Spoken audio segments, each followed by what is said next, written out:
in the broader markets and the benchmark as well.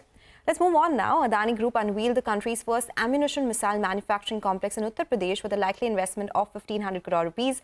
My colleague Yash Jain caught up with Ashish Rajvanshi, the MD and CEO of AdaniDefence, on the plans going ahead and a lot more. Listen in.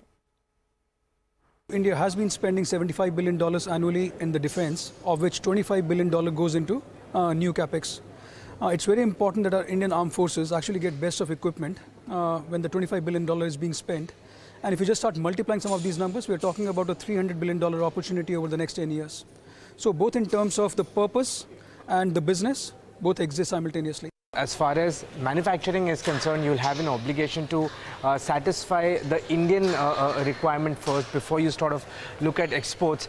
But with the kind of expansion capacity that you plan, how do you see exports ramping up from the house of Adani as far as the defense is concerned? And what could be the size? How would it gradually, if you could help me understand the glide path towards that increasing exports? One of the strategic pillars which we always adopted was how do we ensure that we don't become just inward looking. Both in terms of processes, our manpower and orientation, we ensure that we're always working on standards which are internationally accepted. So from the very first facility on drones till now what we are seeing in arms and ammunitions, everything is export oriented. So even what we're producing here is going to be 50% captive for India and 50% going into the export markets. Okay. So we see this opportunity ramping up because the demand of most of the countries in Southeast Asia, Africa, some parts of Southern Europe is actually growing very significantly. Okay. And could you give us some numbers in terms of the export growth that you see for yourself? See, if you look at some of the numbers being published by Ministry of Defense and the target they've taken, they're talking about a $25 billion exports target which has been given by 2025. And I think India is working well.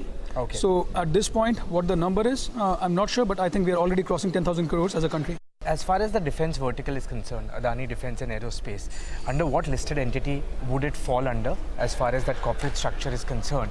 And as far as, investors being able to take a share of this defense growth is concerned, how do you see the whole trajectory of later on demerging that business, maybe listing it and giving other investors a chance to sort of participate in this defense growth? So too early to say, yeah, but currently it's part of Adani Enterprises.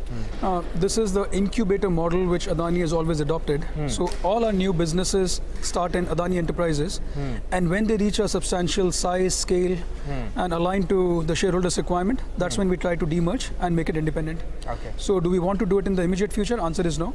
But in the coming 5-10 years, why not? Okay. A couple of questions, last couple of them. As far as investments in the plant that we're talking about is concerned, what sort of investments would go from the side of Adani? And the second thing that I want to understand in terms of capacity expansion, how much would this add? And overall, in the next 2 to 3 years, what kind of capacity expansion do you see to your existing capacity? So see, this is one of the mega parks, which is 500 acres. We have an investment commitment of already 3,000 crores across ammunition and missiles in this park.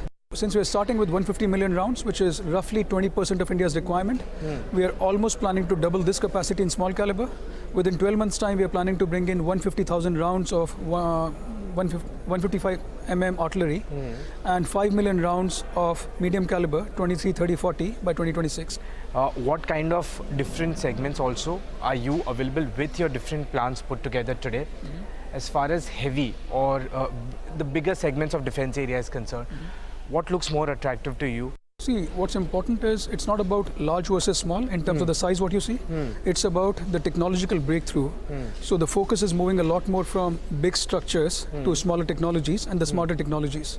So the focus is how do we move up the value curve rather than focusing on am I making some big structures of helicopters or aircrafts. How can I actually focus on AI, ML, artificial intelligence, machine learning, data analytics to provide those insights which are important to my Indian Armed Forces. Well, a very interesting conversation there with our colleague Yash.